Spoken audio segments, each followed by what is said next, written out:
The worst time I had to lie actually was when I got the role of Wolverine. And they said, we need you there tomorrow. They'd started shooting, so I went the next day and they said, by the way, when you go back into customs, just say that you're there for an audition. And I said, okay, and then we'll sort it out. So, and I get up there and he goes, hey, what are you here for? And I said, oh, just doing an audition. He goes, really?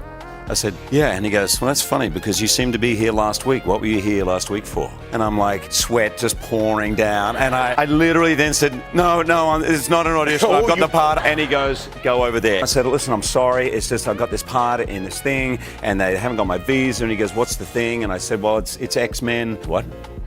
I said, he goes, well, you mean like the animation thing, X-Men? And I goes, well, no, they're doing a live action version of it. He goes, what? And I said, yeah. And he goes, what did you audition for? And I said, it's a character called Wolverine. He goes, what? And then he just saw all his mates. He goes, hey, Jimmy, it's Wolverine. It's Wolverine. Honestly, I went out there with a police escort, just let me out.